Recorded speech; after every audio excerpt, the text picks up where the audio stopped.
এই দেখো থালা সাজিয়ে কতগুলো জিনিস নিয়ে নিয়েছি, দেখতে খুব সুন্দর লাগছে না? কি দারুণ কালারফুল লাগছে, কারণ সবুজও আছে, সাদাও আছে, কমলাও আছে।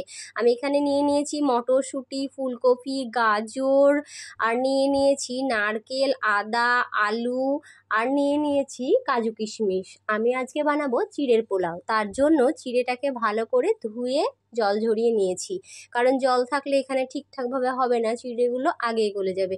আর চিড়ের পোলাও একটু ঝরঝরে না হলে কিন্তু খেতে ভালো লাগে না। তো প্রথমে আমি কড়াইতে তেল দিয়ে কাজু কিশমিশটাকে ভেজে নিলাম। কাজু কিশমিশটা একটু ভাজা ভাজা হয়ে এলে তারপরে দিয়ে দিলাম নারকেলগুলো।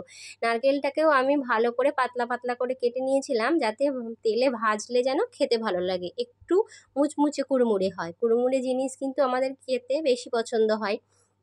তো এইগুলোকে আমি প্রথমে ভালো করে ভেজে তুলে নিলাম।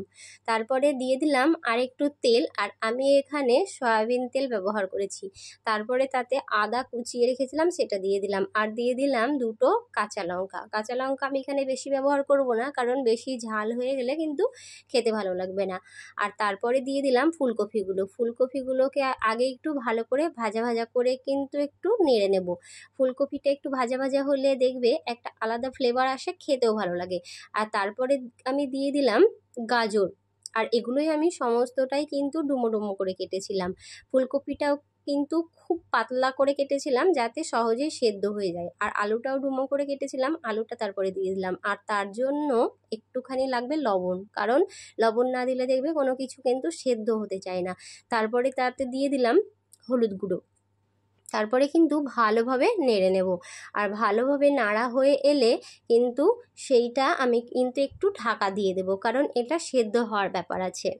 শীতের টাইমে কিন্তু এই সমস্ত সবজিগুলো পাওয়া যায়, আর ব্রেকফাস্টে এই খাবারটা কিন্তু খুব ভালো যায়, খুব ভালো লাগে, হেলদিও হয় আর খেতেও ভালো লাগে। আর যেহেতু ফ্রেশ সবজিগুলো পাওয়া যায়, ফুলকপিও অ্যাভেলেবেল থাকে, মটরশুঁটিও থাকে, যে সমস্ত সবজিগুলো সিজনাল সবজি, সেই সমস্ত জিনিস খেলে কি হয়, ব্যাপারটা একটু হেলদি হয়, খাবারটা আমাদের স্বাস্থ্যের পক্ষে খুবই ভালো হয়।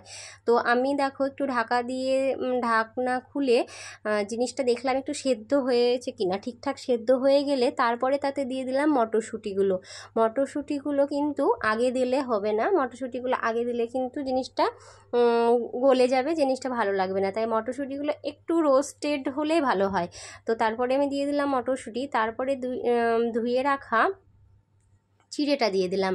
আর চিড়েটা দেওয়ার পরে আমি পরিমাণ মতো, আমি আমার স্বাদ মতো কিন্তু চিনিটা ব্যবহার করেছি। আর চিনিটা দেওয়া হলে তারপরে দিয়ে দিলাম ভেজে রাখা যেগুলো ড্রাই ফ্রুটস আমি ভেজে রেখেছিলাম, সেইগুলো দিয়ে দিলাম। তারপরে কিন্তু ভালোভাবে নেড়ে নেব, আর কোনো কিছুই দরকার নেই এখানে, শুধু নেড়ে নিলেই ব্যাস কমপ্লিট।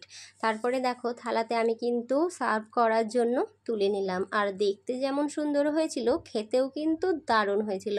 আর সবশেষে বলে রাখি, আমার এই রান্নাটা তোমাদের কেমন লাগলো প্লিজ আমাকে কমেন্টে জানিও, আর ভুল ত্রুটি হলে সেটাও আমাকে কমেন্টে বলো, আর তোমরা কেমনভাবে করো সেটাও আমাকে জানিও। আজকের মতো টাটা।